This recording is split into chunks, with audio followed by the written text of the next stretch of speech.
कभी सोचा है कि कोई ऐसी जगह हो सकती है जहां साइंस के फिजिक्स के सारे नियम काम करना बंद कर देते हैं?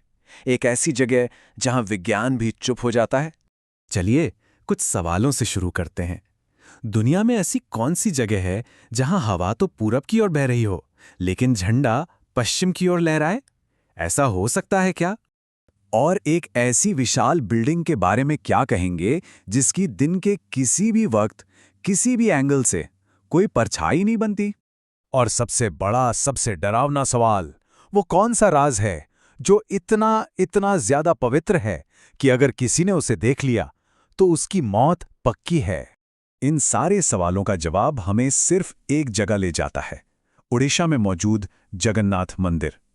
12वीं सदी में गंगा राजवंश ने इसे बनवाया था और ये हिंदू धर्म के 4 सबसे पवित्र धामों में से एक है।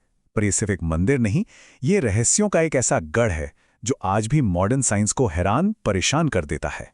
यहां पर तो ऐसा लगता है जैसे कुदरत के नियम ही बदल जाते हैं। जैसे मंदिर के शिखर पर लगा झंडा हमेशा हवा की उल्टी दिशा में लहराता है। और इससे भी अजीब बात, मंदिर के सिंह द्वार में जैसे ही आप पहला कदम रखते हैं, समुद्र की लहरों का शोर अचानक से बिल्कुल गायब हो जाता है। एक कदम बाहर शोर है, एक कदम अंदर पूरी तरह खामोशी। और अजीब बातों का सिलसिला यही खत्म नहीं होता।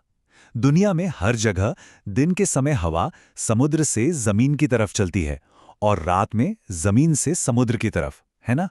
पर पुरी में ये नियम भी उल्टा है।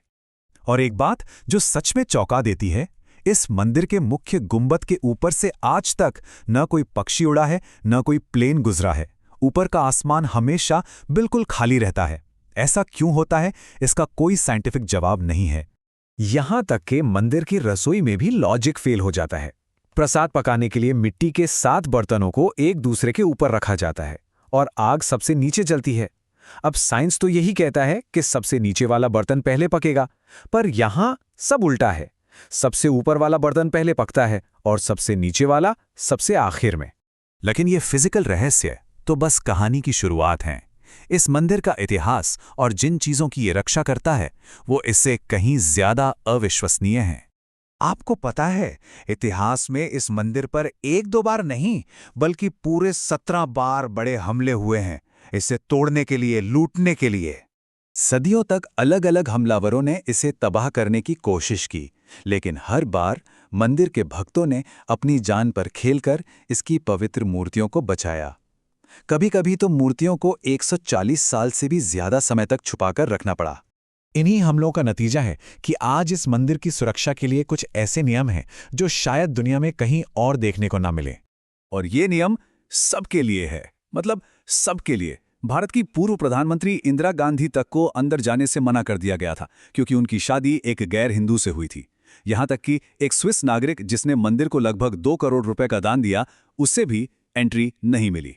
तो सवाल ये उठता है कि आखिर ये लोग इतनी सख्ती से किस चीज की हिफाजत कर रहे हैं?